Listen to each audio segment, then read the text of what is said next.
Silakan.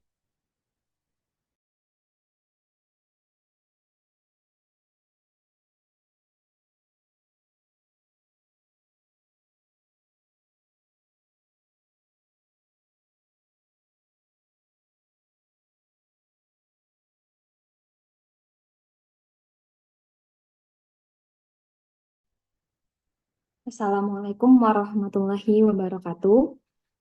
Selamat pagi semuanya.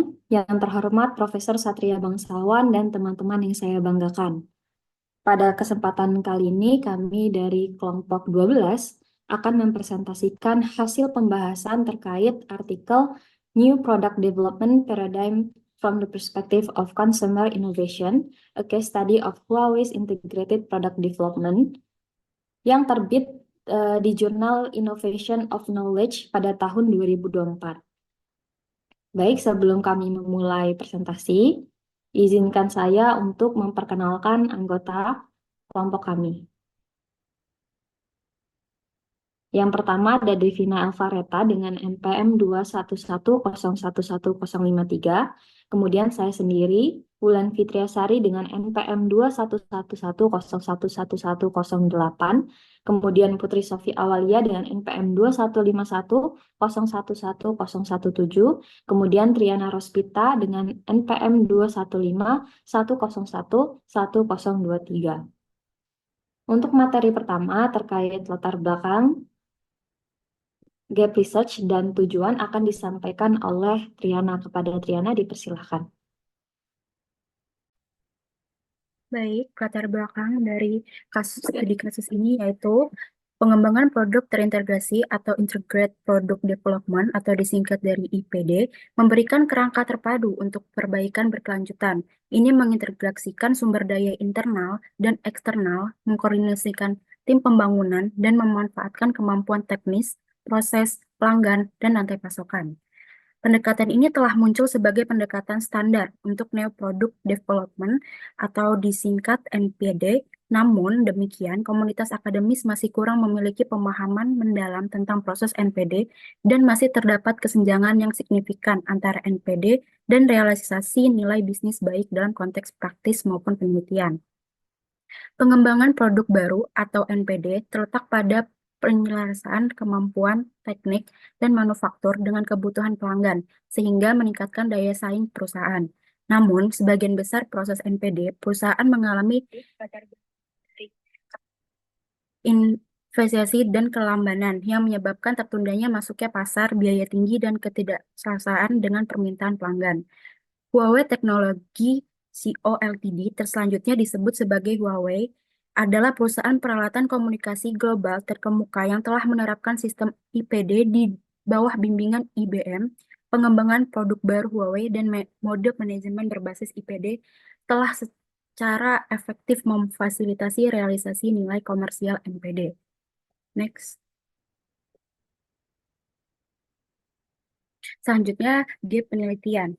Literatur tentang cara membuat produk baru membahas berbagai metode seperti pengembangan produk terpadu atau IPD, inovasi pengguna, dan lean startup. Meskipun IPD dianggap yang terbaik, tapi dengan perubahan cepat dalam inovasi dan produk, hanya mengandalkan IPD saja tidak cukup.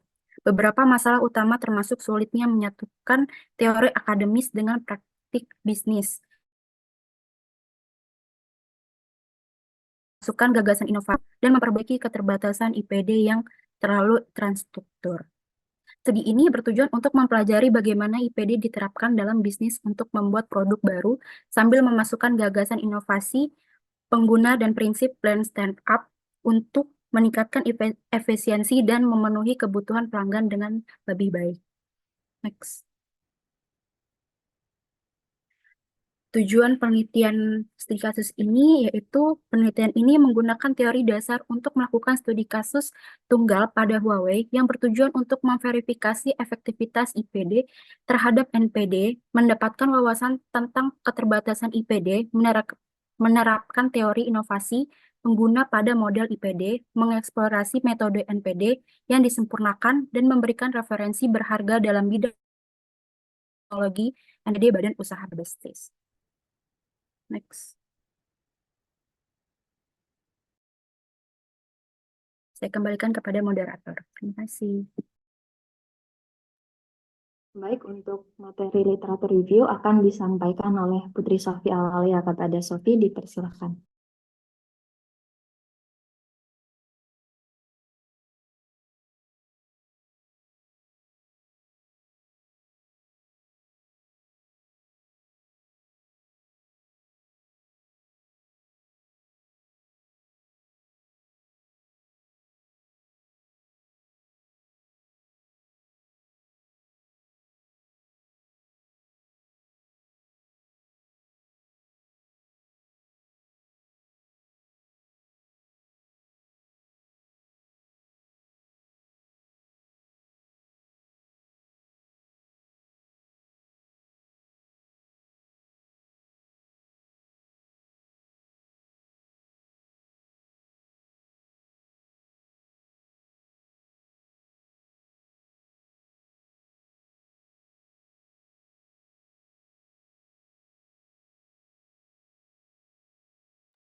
Aktivitas penting bagi keberhasilan bisnis yang mencakup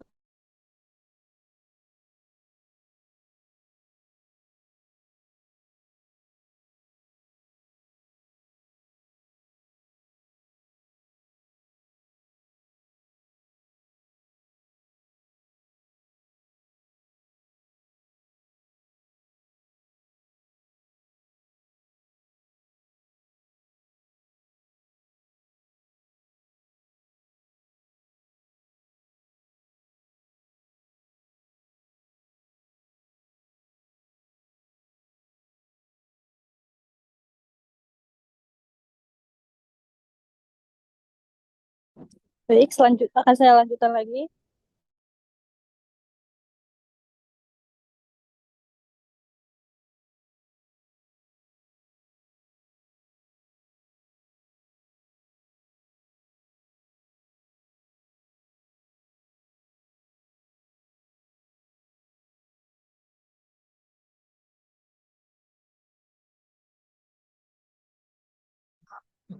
Putus ya Putri.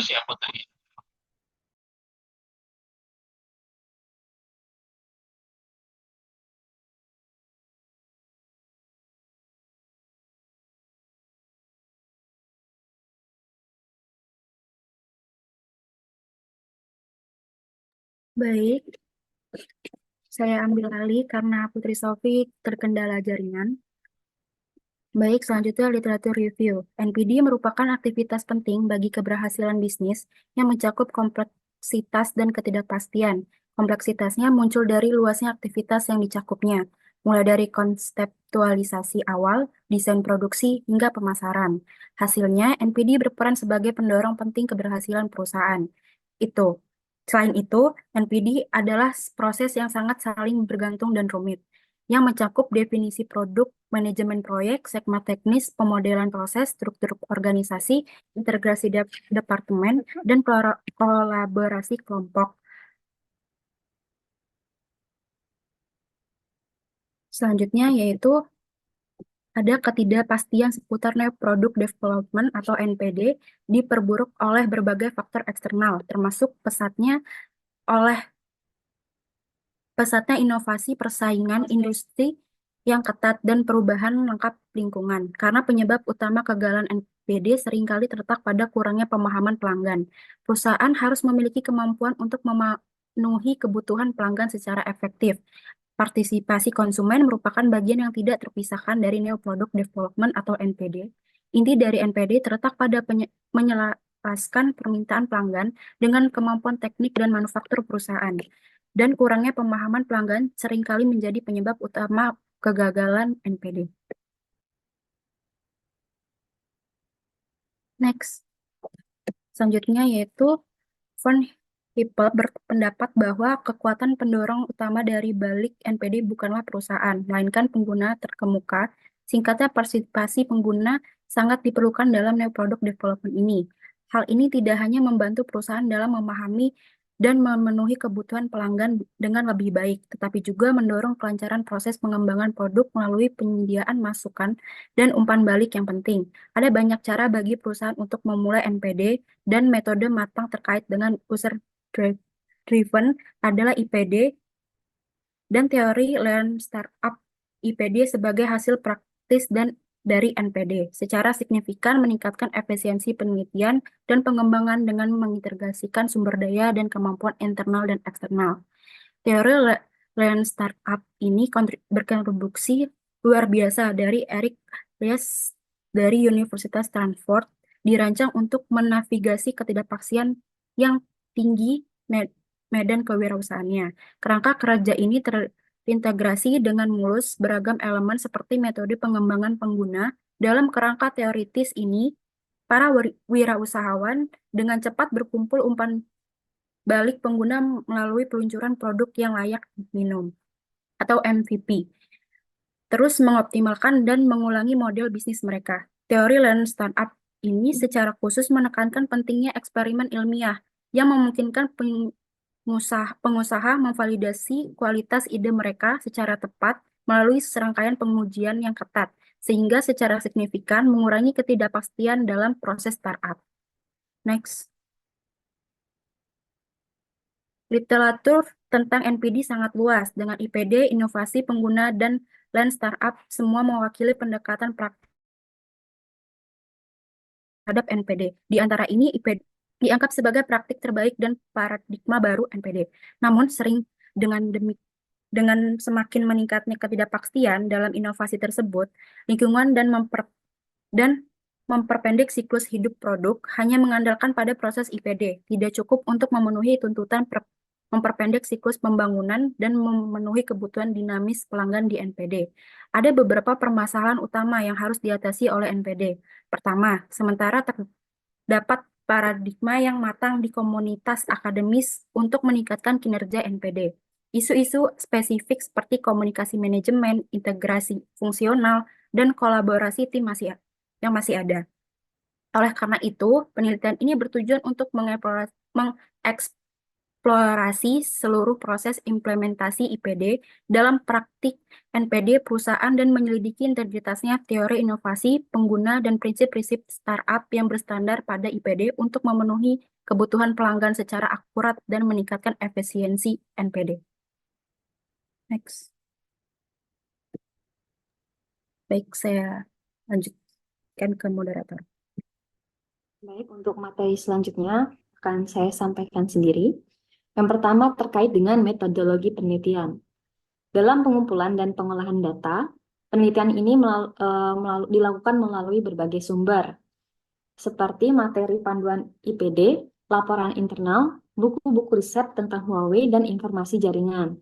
Pengolahan data dilakukan dengan melakukan pengkodean berdasarkan logika kognisi, implementasi, proses, dan kinerja, serta verifikasi data melalui triangle verification untuk menjaga konsistensi, validitas, dan objektivitas data. Untuk seleksi kasus sendiri, studi kasus dipilih dengan fokus pada Huawei, perusahaan telekomunikasi yang telah mengalami transformasi IPD yang signifikan. Pemilihan kasus ini didasarkan pada kebutuhan untuk meningkatkan inovasi produk serta kesuksesan Huawei dalam menerapkan model manajemen IPD. Untuk metodenya, menggunakan metode grounded theory yang dikembangkan oleh Corbin and Strauss pada tahun 1990 dan Glaser pada tahun 1992. Metode ini digunakan untuk melakukan studi kasus dari perspektif manajemen strategis, guna mengeksplorasi logika internal praktik IPD Huawei yang mencakup inovasi konsumen dan prinsip Lean Startup untuk meningkatkan kerangka kerja IPD.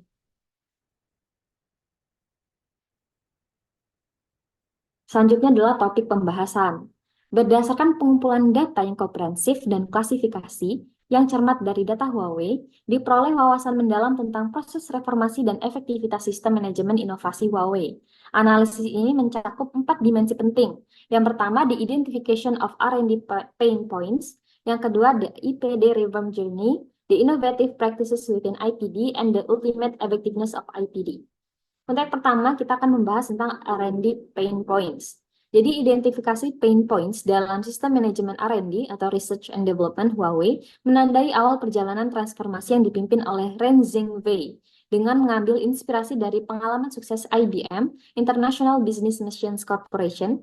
Huawei mengakui tantangan seperti siklus pengembangan yang memanjang, kualitas yang terkompromi, dan operasi departemen yang terisolasi mengakibatkan adanya ketidakefisienan, pemborosan R&D, kekhawatiran tentang kualitas, ketergantungan pada kepahlawanan individu, dan friksi internal. Rasio biaya R&D yang tinggi dan produktivitas yang tertinggal mendorong reformasi mendesak. Dengan mengadopsi pendekatan IPD, Integrated Product Development dari IBM, Huawei berusaha meniru keberhasilan perbaikan gratis IBM, memanfaatkan IPD dengan meningkatkan efisiensi, berinovasi, dan meningkatkan posisi pasar. Selanjutnya adalah terkait IPD Reform Journey. Huawei melakukan transformasi besar-besaran dengan mengontrak IBM atau International Business Machines Corporation untuk memperkenalkan pendekatan IPD, Integrated Product Development yang komprehensif. Proses ini berlangsung selama 10 tahun dan melalui 3 tahap krusial. Yang pertama tahap ketat, tahap optimisasi, dan solidifikasi. Pada tahap ketat, yaitu pada tahun 1999 sampai dengan 2004, Huawei memulai pengenalan IPD dan secara bertahap mengadopsinya dalam tim pengembangan produk. Kemudian tahap optimisasi dari 2004 sampai dengan 2007 melihat integrasi IPD dengan manajemen pasar dan kebutuhan pesanan. Sementara tahap solidifikasi 2007 sampai dengan 2010 memfokuskan pada rutinisasi, standarisasi, dan ITisasi untuk meningkatkan efisiensi dan menyederhanakan proses kerja.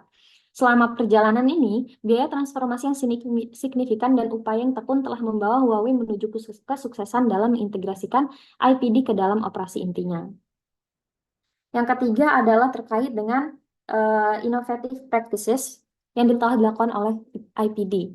Praktik dan inovasi IPD di Huawei melibatkan proses terstruktur untuk pengembangan produk baru, mengintegrasikan marketing management, requirement management, dan proses IPD dengan lancar. Modul MM atau marketing management itu berfokus pada maksimalisasi nilai, daya saing jangka panjang, dan kepentingan pelanggan dengan kemitraan strategis pelanggan menggerakkan pengembangan produk. RM menekankan pendekatan yang berpusat pada pelanggan, memahami kebutuhan, pain points, dan fluktuasi permintaan untuk perencanaan dan manajemen roadmap yang efektif.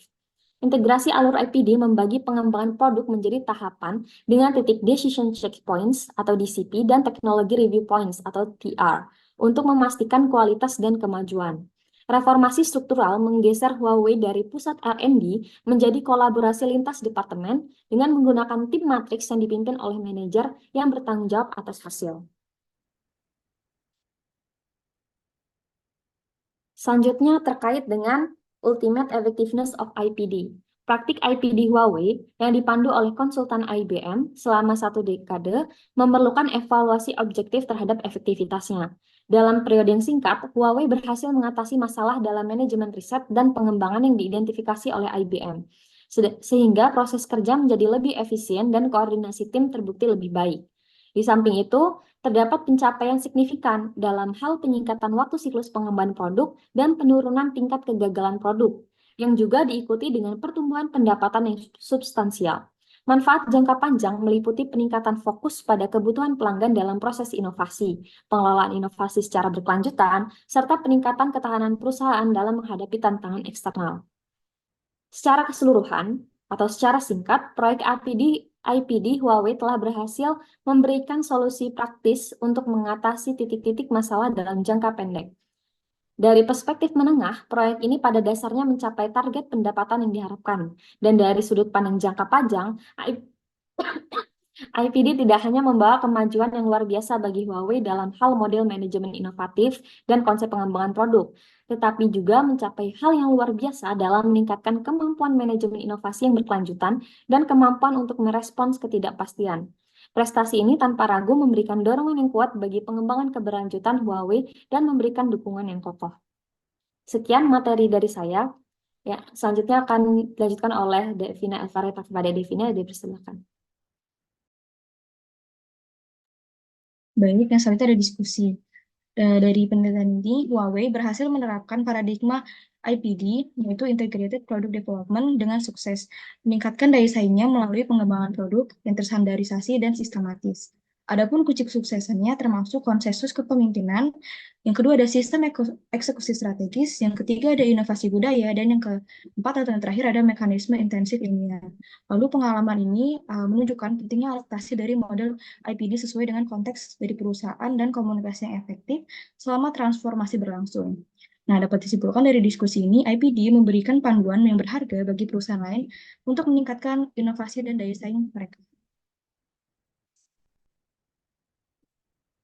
Nah, yang selanjutnya ada implikasi. Ada dua. Yang pertama, hal ini atau dari penelitian ini menjadikan Huawei sebagai salah satu contoh teladan bagi para perusahaan manufaktur yang ingin meningkatkan upaya NPD mereka. Selanjutnya, mengingat adanya keterputusan antara kerangka IPD dan pengguna yang terkemuka, kemudian terdapat pula kebutuhan untuk secara aktif mengubah paradigma IPD dari inovasi yang didorong oleh produsen menjadi inovasi yang akan didorong oleh pelanggan dan melibatkan pengguna yang terkemuka dalam proses IPD tersebut. Nah, kesimpulannya dari studi ini menggunakan teori grounded theory dan QCA untuk memahami implementasi dari IPD Huawei tersebut. Temuan ini menunjukkan bahwa Huawei telah berhasil membangun integrasi yang mulus antara inovasi dan nilai bisnis melalui IPD. Namun, pendekatan IPD memiliki beberapa kekurangan, terutama dalam pengelolaan pengguna dan MVP yang tidak memadai. Hal ini akan menghambat kinerja tim pengembangan dalam mendapatkan umpan balik dengan tepat waktu. Adapun solusi yang diusulkan yaitu mengintegrasikan teori inovasi pengguna dan kewirausahaan samping ke dalam IPD dengan cara fokus dalam pengembangan berpusat pada pelanggan, metodologi yang tangkas, dan yang terakhir penyelarasan dengan kegiatan kewirausahaan. Baik, saya kembalikan ke moderator. Sekian penyampaian materi yang dapat kami sampaikan. Kepada teman-teman yang ingin bertanya, dipersilahkan untuk raise hand atau menyampaikan pertanyaan di kolom chat. Kepada teman-teman dipersilahkan.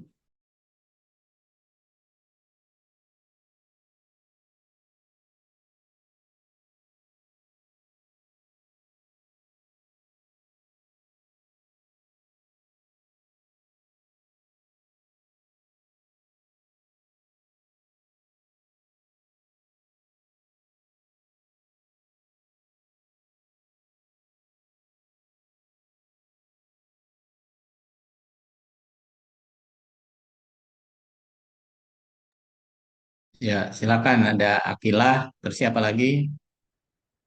Selain di kolom chat, mungkin perlu disampaikan secara oral.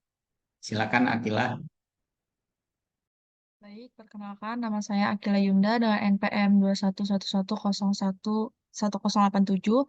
Izin bertanya kepada kelompok 12, apakah ada tantangan atau hambatan yang dihadapi Huawei dalam menerapkan pendekatan ini dan bagaimana cara Huawei mengatasi hambatan tersebut? Terima kasih.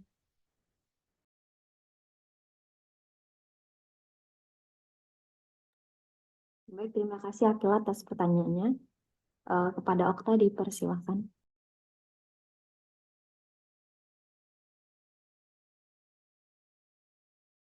Baik, izin memperkenalkan diri. Nama saya Okta Dwi Widya. Izin bertanya kepada kelompok. Integrasi alur IPD membagi pengembangan produk menjadi tahapan dengan titik decision checkpoints atau DCP dan teknologi review points atau TR.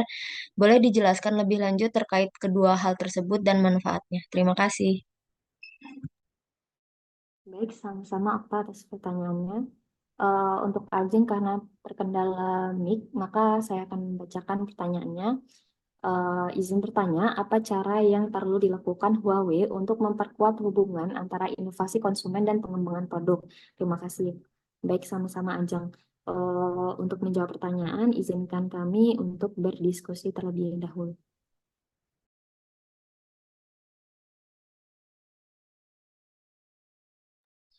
Ya, sambil diskusi ya. Jadi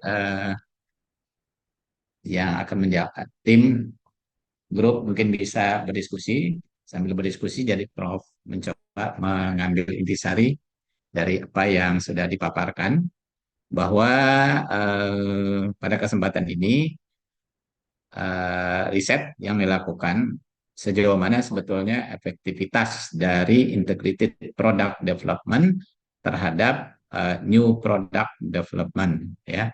Jadi riset ini mencoba melihat apakah ada dampak dari penerapan pengembangan produk yang berbasis integrated terhadap pengembangan produk baru, ya.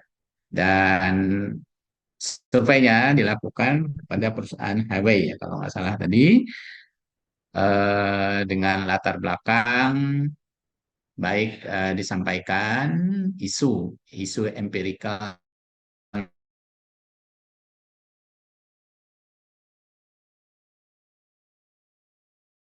maupun isu konseptual. Itu adalah isu konseptual. Jadi eh, isu konseptual atau gap riset ini dari beberapa periset sebelumnya yang melakukan penelitian dengan hasil yang berbeda-beda gitu ya. Jadi ada yang IPD berpengaruh positif terhadap NPD, atau IPD ternyata tidak berpengaruh terhadap pengembangan produk baru, atau bahwa integrated product development ternyata berpengaruh negatif terhadap pengembangan produk baru. Dan tadi metodologi juga sudah dijelaskan sehingga menghasilkan bahwa di era perubahan lingkungan yang begitu cepat, bahwa untuk memenangkan suatu persaingan dalam capability dynamic theory atau teori capability dinamis, maka perusahaan harus mampu ya menyesuaikan dengan perubahan-perubahan lingkungan, ya. Misalnya di era teknologi, maka kalau suatu perusahaan tidak melakukan perubahan, maka dia akan ketinggalan, ya. Dia tidak mampu bersaing dengan perusahaan-perusahaan lain. Begitu juga selain terjadinya perubahan teknologi, kalau perubahan teknologi kan mau nggak mau terjadi perubahan perilaku konsumen, baik terhadap produknya sendiri maupun terhadap pelayanan, ya, pelayanan yang diberikan oleh perusahaan. Jadi kalau pelayanannya selama ini berbasis manual, maka dengan adanya teknologi berbasis elektronik, ya, yang kita kenal dengan ECRM, Electronic Customer Relationship Management, ya. Nah, dengan adanya perubahan teknologi, apakah gitu ya integrated di product development ini berpengaruh terhadap pengembangan produk baru? Dan hasilnya kalau dari teman-teman Anda tadi kan ada pengaruhnya.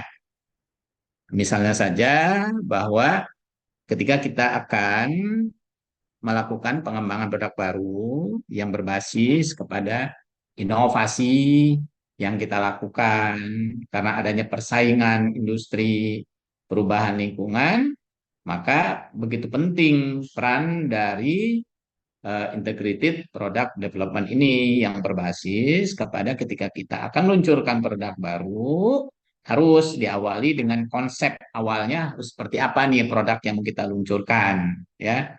Kemudian, dan itu direncanakan secara matang melalui diskusi, focus group discussion, secara internal, atau kita mengundang misalnya calon konsumennya, para manajer, untuk membahas tentang rencana produk yang akan kita kembangkan, ya.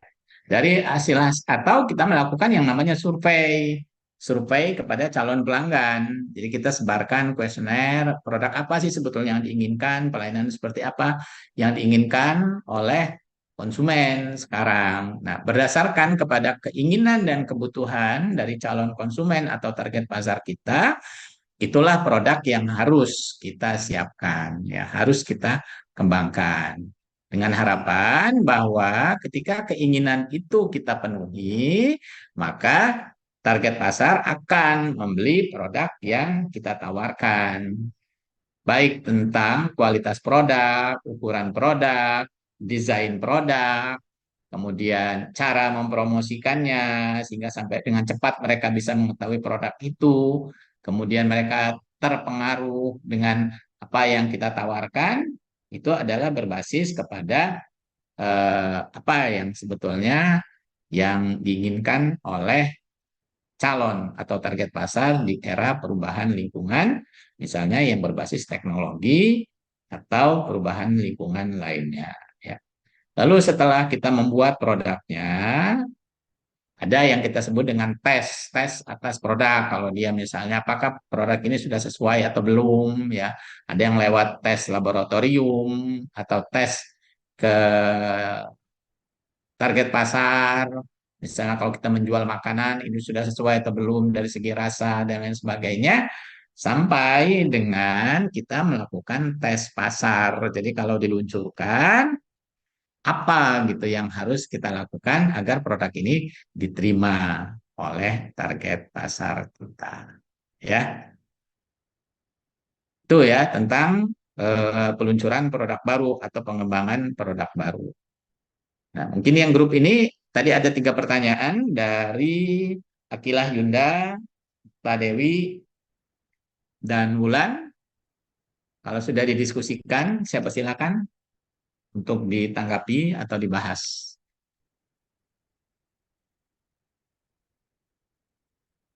Sudah siap, presenter?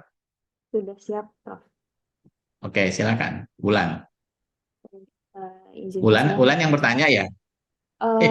Jawab, Prof. Oh, yang jawab. Silakan Wulan ya. Oke, saya akan menjawab pertanyaan dari Octavia terkait titik decision checkpoint dan teknologi review point. Bolehkah dijelaskan lebih lanjut terkait kedua hal tersebut dan manfaatnya? Jadi, integrasi alur IPD dengan titik decision checkpoint itu memiliki manfaat yang banyak. Sebelumnya saya akan jelaskan terlebih dahulu bahwa decision checkpoint adalah titik evaluasi strategis yang menandai akhir dari setiap tahapan dalam pengembangan produk. Nah, pada setiap decision checkpoint ini, tim proyek melakukan evaluasi menyeluruh terhadap proyek, termasuk terkait aspek teknis, finansial, maupun jadwal. Nah, tujuan decision checkpoint ini sendiri adalah untuk memastikan bahwa proyek berada pada jalur yang benar sesuai dengan tujuan bisnis dan kebutuhan pelanggan. Keputusan diambil apakah melanjutkan ke tahap berikutnya, mengulangi tahap sebelumnya, atau menghentikan proyek jika diperlukan perubahan strategis. Untuk manfaatnya sendiri adalah memastikan kesesuaian proyek dengan tujuan bisnis dan kebutuhan pelanggan, memberikan kesempatan untuk penyesuaian atau perubahan strategis sesuai dengan hasil evaluasi, dan mengarahkan pengembangan produk menuju pencapaian target yang secara efisien. Untuk teknologi review point atau TR sendiri adalah titik evaluasi yang fokus pada teknologi yang digunakan dalam pengembangan produk. Setiap TR menandai peninjauan teknologi untuk memastikan keberlanjutan, relevansi, dan efektivitas teknologi yang diterapkan. Evaluasi teknologi ini mencakup aspek seperti keandalan, ketersediaan, skalabilitas, dan keamanan. Tujuan dari TR adalah untuk memastikan bahwa teknologi yang digunakan tetap up to date dan sesuai dengan kebutuhan proyek, serta menghindari resiko kekakuan teknologi yang usang. Manfaatnya adalah untuk memastikan teknologi yang digunakan selaras dengan kebutuhan proyek dan perkembangan terbaru di industri, mendorong inovasi dan peningkatan terus-menerus dalam penggunaan teknologi, dan mengurangi resiko kegagalan atau ketertinggalan teknologi dalam pengembangan produk. Sekian jawaban yang dapat saya berikan. Apakah cukup, Okta? Atau ada teman-teman yang lain yang ingin menanggapi?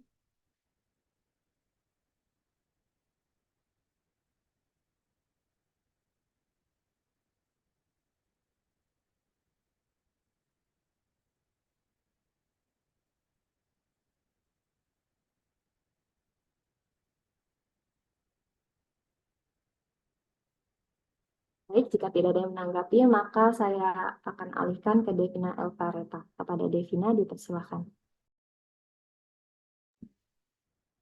Baik, saya akan menjawab pertanyaan dari Akila Yunda, yaitu apakah ada tantangan atau hambatan yang dihadapi Huawei dalam menerapkan pendekatan ini, yaitu IPD, dan bagaimana cara mereka mengatasi hambatan tersebut. Tentunya ada terdapat beberapa tantangan dan hambatan, seperti adanya hambatan dalam koordinasi tim dan departemen, yaitu tim dan departemen yang berbeda di dalam organisasi dapat menjadi tantangan, terutama saat mereka memiliki fokus dan jadwal yang berbeda. Selain itu ada juga keterbatasan sumber daya seperti waktu, uang, dan personel yang mungkin terbatas dan akan mempengaruhi kemampuan dari Huawei untuk melaksanakan proses IPD secara menyeluruh. Namun tentunya terdapat solusi atau cara untuk mengatasi hambatan tersebut.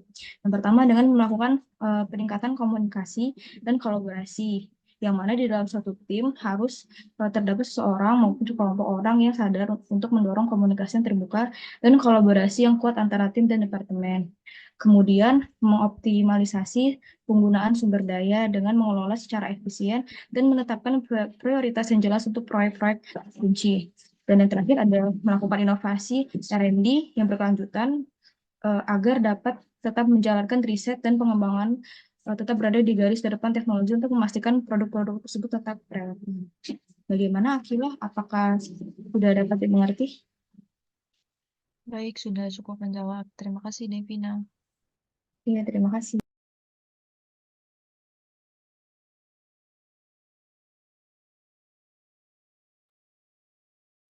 Baik, untuk pertanyaan selanjutnya akan disampaikan oleh Triana. Kepada Triana dipersilakan.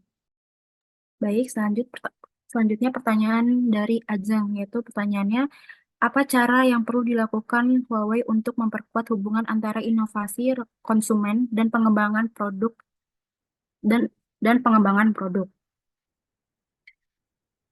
Sesuai topik pembahasan yang telah dijelaskan, Huawei mengambil langkah-langkah konkret untuk memperkuat hubungan antara inovasi konsumen dan pengembangan produk dengan pendekatan yang berpusat pada pelanggan melalui beberapa strategi.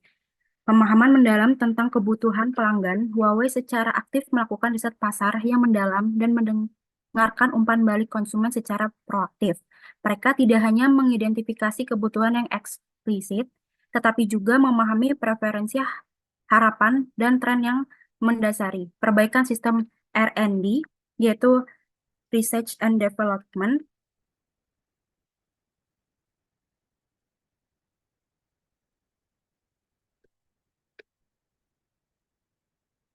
Huawei telah memperbaiki sistem R&D ini untuk mendukung pengembangan inovasi yang lebih baik. Hal ini memungkinkan mereka untuk lebih responsif terhadap kebutuhan dan aspirasi konsumen dalam proses pengembangan produk. Dengan menggabungkan pemahaman mendalam tentang kebutuhan pelanggan dan perbaikan sistem R&D ini, Huawei dapat menghasilkan produk yang lebih inovatif, relevan, dan sesuai dengan harapan konsumen. Baik, apakah sudah cukup, Ajeng? Atau ada yang mau nambahin? Baik, terima kasih Ajeng. Ya, sudah terjawab semua ya, Diana? Bulan? Sudah, Pak. Ya, baik, makasih. Jadi, kembali lagi, para mahasiswa yang saya banggakan bahwa dalam pengembangan produk baru, bahwa kita harus berbasis kepada kebutuhan target pasar atau calon konsumen yang akan membeli produk kita, kemudian pesaing, dan juga kita harus ya menyesuaikan dengan lingkungan-lingkungan yang akan baik makro maupun mikro. Ya. Dan tadi survei ini dilakukan untuk perusahaan Huawei ya, atau produk dari Huawei.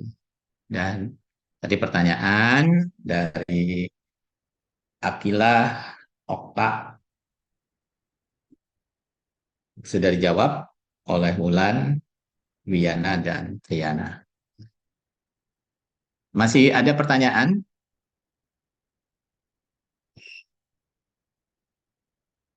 Tidak ada ya. Baik, kalau tidak ada, masih ada satu kelompok lagi yang belum presentasi. Jadi kita nanti presentasinya minggu depan ketua kelas ya untuk kelompok yang terakhir. eh, Kita akan bahas minggu depan dan tolong diingatkan saya sebelum pukul 10 ya, termasuk tolong kirim Zoom meetingnya untuk ketua kelas ya. Dan yang sudah presentasi nanti tolong dikumpulkan PPT dalam Google Drive sekaligus dilampirkan nama penanya, NPM, kemudian pertanyaannya apa, dan jawabannya apa. Ya, jelas ya, Ketua Baik, kelas? Prof. Ya, ya. Sehingga nanti Prof akan bisa melihat, menilai dari PPT, keaktifan grup, sekaligus keaktifan dari peserta atau audiens. Ya, baik. Terima kasih para mahasiswa yang semoga atas pertemuan kita pada siang hari ini. Dan kita akan akhiri pertemuan kita dengan mengucap alhamdulillah alamin. Wassalamualaikum warahmatullahi wabarakatuh. Terima kasih. Waalaikumsalam warahmatullahi wabarakatuh. Terima kasih, Prof. Waalaikumsalam. Ya, sama-sama. Terima kasih.